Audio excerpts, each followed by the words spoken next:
Grand Canyon National Park is home to some of the most beautiful terrain in North America. And this upside down mountain range offers sweeping vistas, hundreds of miles of trails, and hundreds of millions of years of history. And it's easy to see why nearly 5 million people flock to one of the nation's most visited national parks every year. But only about 1% of those visitors ever step off the well-groomed paved viewpoints around the rim. And for good reason. The canyon is one of the most hostile and unforgiving environments on the planet. Extreme heat, high altitude, and relentless elevation gain and descent will test even the most seasoned of hikers. But this isn't a typical vlog about logistics or how to get permits or just how hard the rim to rim hike is.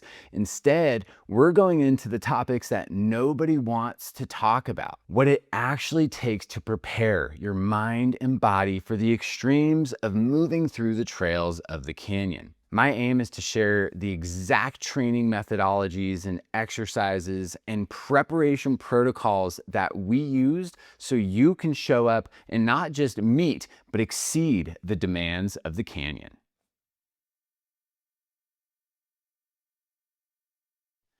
My name is Mikey Bell with Outdoor Adventure Training. And just a couple weeks ago, Emily and I completed the full rim to rim to rim objective.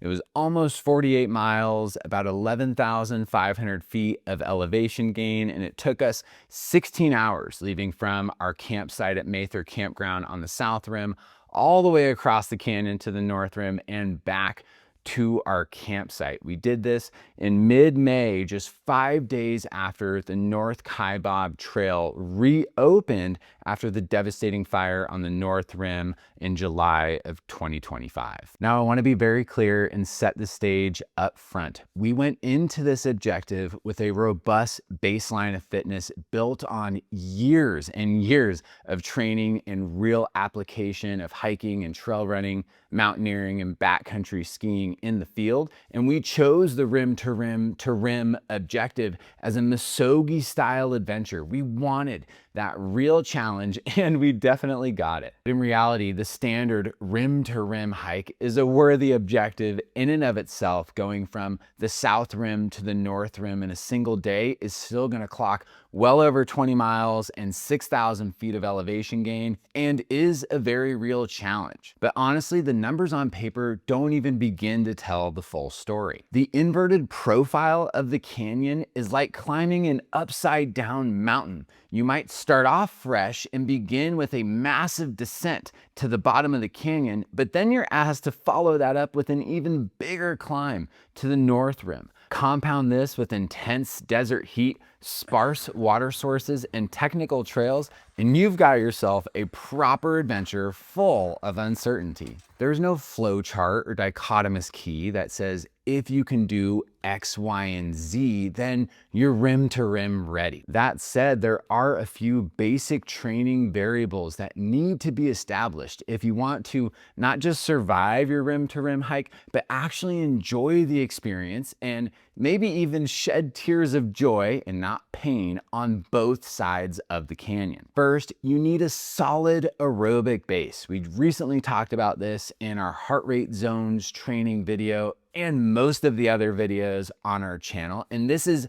non-negotiable. The rim to rim hike is going to take at least 10 to 16 hours for most people, and that's essentially 2 full workdays of steady movement requiring significant cardiovascular capacity. And without a solid baseline of hiking experience and logging multiple 6 to 8 hour hikes, you're asking for trouble on that final 6,000 foot climb on the North Kaibab Trail. You also need to have very strong downhill tolerance. There are very few trails, if any, on the planet that begin the day with nearly a vertical mile of quad quivering descents, which is why so many people get destroyed on the climb back out. And without that proper downhill tolerance, the ability to eccentrically load for consecutive hours, the likelihood of acute and chronic tendon and ligament issues rise significantly. All of this layered on top of the unique environmental variables we already talked about,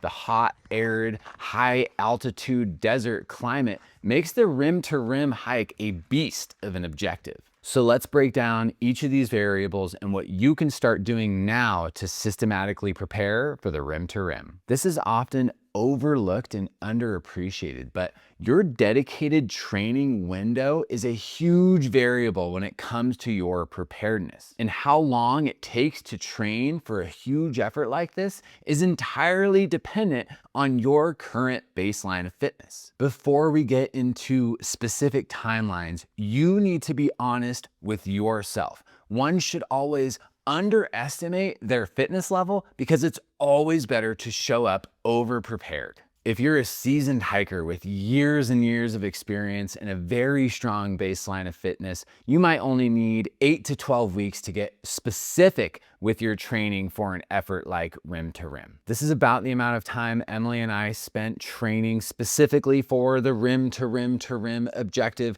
We were coming off a strong winter of skiing and backcountry touring and a few sporadic snowy trail runs mixed in to maintain some trail fitness. Then in the spring, about 8 weeks before we left for Arizona, we slowly ramped up our hiking and running load and got more specific with our exercise selection. Now, if you're someone who has a generally good baseline of fitness, but has maybe been a little bit more spotty with their training in recent months, then we might want to look towards that 12 to 16 week window to make sure you're prepared for the demands of the canyon. This all boils down to simply the amount of time that it takes to build your aerobic capacity, and more importantly, the tendon adaptation timeline, which we talked about in our engine versus chassis video. It's an adaptation that simply cannot be rushed, and it takes consistent exposure over at least 12 weeks of dedicated training to see the actual structural changes in the collagen fibers of your tendons and ligaments. So you need to show up and start putting in the work on a consistent basis. And honestly, for most people in today's society who live a largely sedentary lifestyle or have worked a desk job for most of their life and have more recently gotten into the outdoors, I would recommend 16 weeks or more for all of the same reasons we mentioned above. And if you don't have much experience yet, rim to rim might be a multi-year goal. There's plenty of other amazing hikes across North America and in Grand Canyon National Park that aren't quite as demanding, that will help build you up to some bigger objective like rim to rim. Now let's walk through the general foundation of how we actually prepared for our rim to rim objective and things that you can apply yourself as well. We started off getting more trail specific in late winter by filming our 11-day trail ready challenge. This was a really good primer for neuromuscular adaptation, getting back into a little bit of that trail shape, coming out of a cold winter in Canada and waking up the joints and stabilizing muscles as well as our connective tissues. During this time, we were diligent about at least getting out on the trail once a week, generally pretty short 2 to 5 mile efforts with a little bit of elevation gain,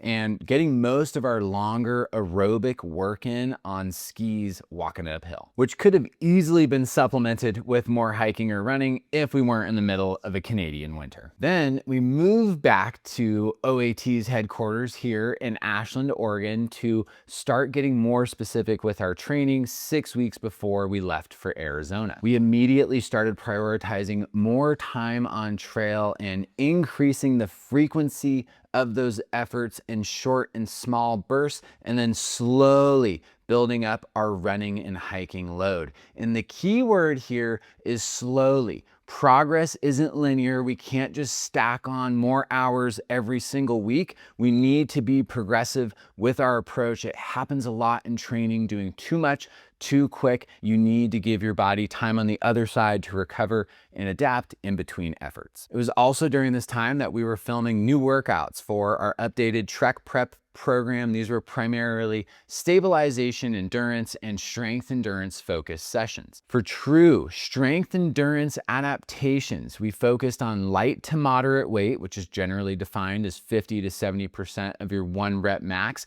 moving continuously at a 2-0-2 tempo, a piston-like motion for 12 to 20 reps and 2 to 3 sets per exercise. And that is what really drives muscular endurance. Most people miss this in the gym and fall into a classic hypertrophy style training where they're doing the same exercises at the same repetition tempo at about the same weight. This was followed by a 2-week tendon adaptation training phase, which I'm really excited about. This is newly added to our Trek Prep program and utilizes a 3-3-3 tempo with sport-specific movements to enhance tendon strength by building a higher density of collagen fibers. These are challenging workouts. You have to add resistance. This is classified as HSR training or heavy, slow resistance training.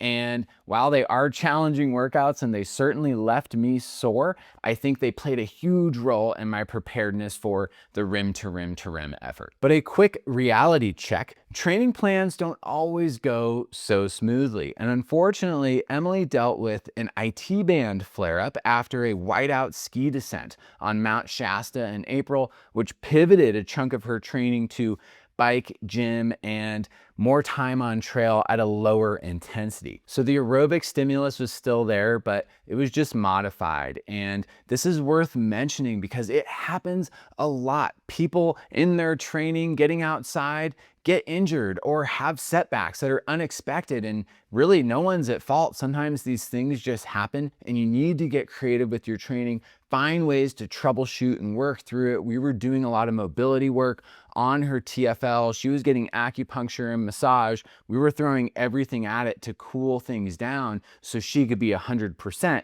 for our big effort upcoming. Regardless, we were still really keen on logging a final peak effort before our taper, which we had planned on doing at least one 20+ mile day with a lot of elevation gain, but because of all these variables, we had to pivot. So that peak effort morphed into a big overnight backpacking trip, logging over 30 miles in just over 24 hours with about 5,500 feet of elevation gain, under load, carrying backpacks 25 to 30 pounds. And this is our chance to dial in our hydration and fueling strategies and really prepping of how we're going to move through the canyon. And in hindsight, that pivot was actually advantageous to us because we logged more time on feet and we got to spend 2 beautiful days in the backcountry. A lot of people worry about what their peak should be before the effort, and you don't need to do your objective before you do your objective. Obviously,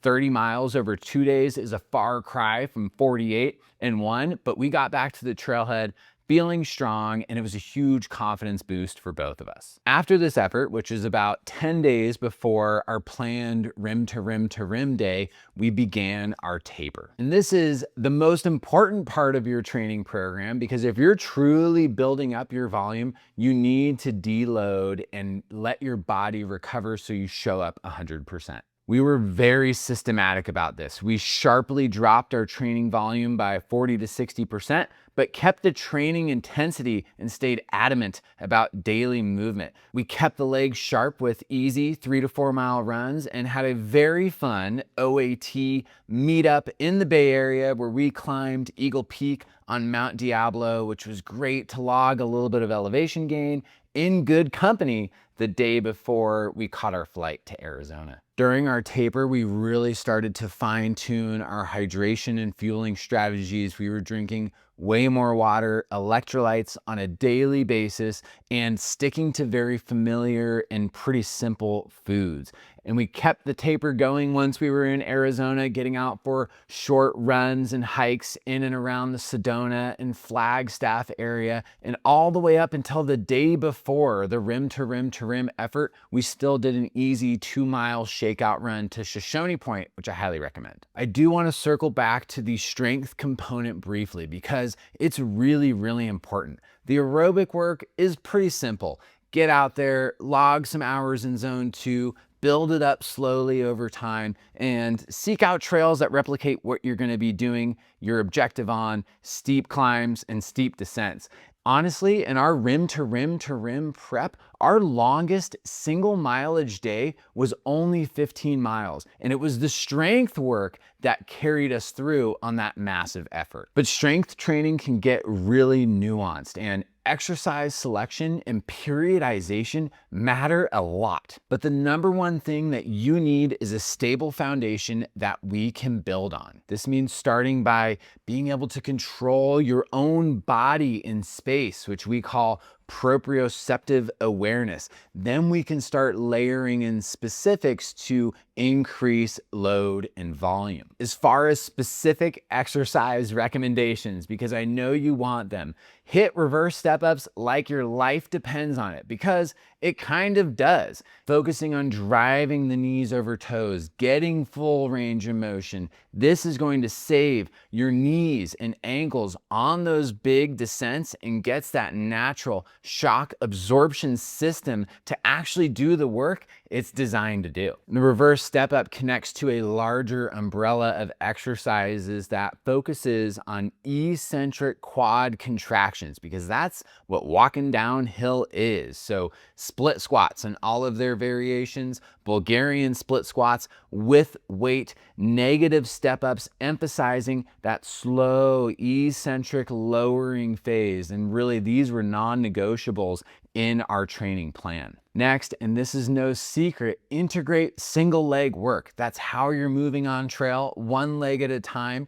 That helps improve your balance and your reaction time. We focused on ankle stability using single leg calf raises and toe walks and heel walks, banded ankle exercises. It's all those little things that you don't think about until those muscles are screaming at mile 15. And if you've been following OAT for any amount of time, you would know we're big on core stabilization. This is going back to that proprioceptive awareness piece. When we have core engagement, it's not just your abdominals, also your obliques and your lower back muscles and your glutes. These all contribute to having a stable chassis so we can move through uneven terrain with confidence. So integrating movements like the Palloff press, different dynamic plank variations, renegade rows, as well as sit-ups. Really anything that moves your trunk through space under load is going to build core strength. Not to mention, even our lightweight running vests were clocking in at 12 to 15 pounds loaded with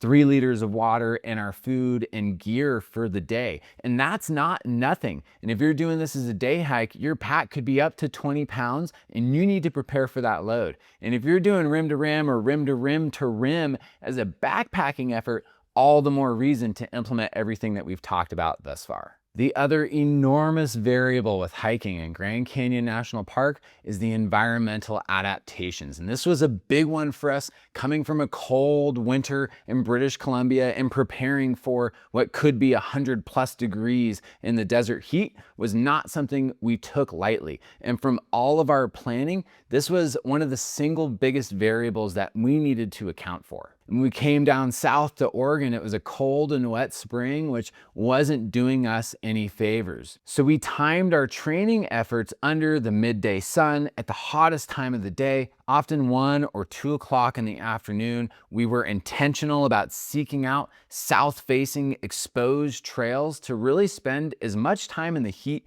as we could. A lot of this is prepping the mind, but it's a physiological adaptation too. We can increase blood plasma volume and initiate earlier onset of sweating, and both of these variables result in better thermoregulation when temperatures rise. We were also diligent about hitting weekly sauna sessions. Once a week was enough to stimulate that adaptation, but if you have easier access, multiple sessions a week is even better. Altitude is another variable that's often overlooked at Grand Canyon National Park, but it's a high desert. The south rim is over 7,000 feet. And if you're coming from sea level, you are definitely going to feel it. We baked acclimatization into our itinerary. We spent 2 nights in and around Sedona, camping around 5,000 feet. We spent a night camping at 7,000 feet in Flagstaff, and then had 1 night at 7,000 feet on the South Rim at Mather Campground before we did our rim to rim effort. As you go up in altitude, at least initially, your sleep quality is going to diminish. Your resting heart rate is going to rise. Your heart rate variability decreases, and your body is going to flush fluids, which will dehydrate you. And all of these things can have massive impacts on your recovery and performance. And lastly, the dry desert air hit us way harder than we could have ever expected, especially coming from moisture-filled Pacific Northwest. On one of our first nights camping, there was a high wind warning that kicked up dust and pollen, and for the rest of the trip, we had this dry, lingering cough that we later dubbed the Kaibab cough, which really impacted our performance and breathing. And I personally have a history of asthma, which wasn't doing me any favors. So next time I would definitely come prepared with a neti pot or a saline nasal spray, because it will dehydrate you much quicker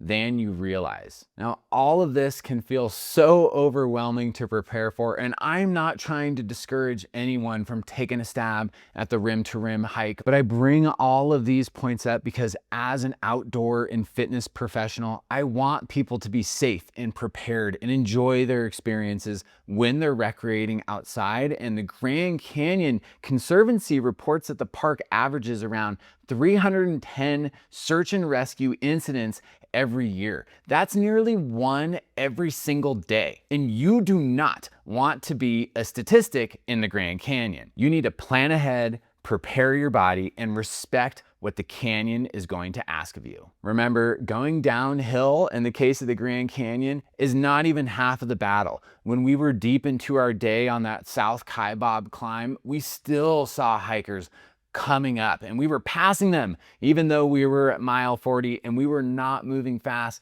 People really do struggle because you start going downhill, the canyon draws you in, and then you realize you have to turn around and go back up.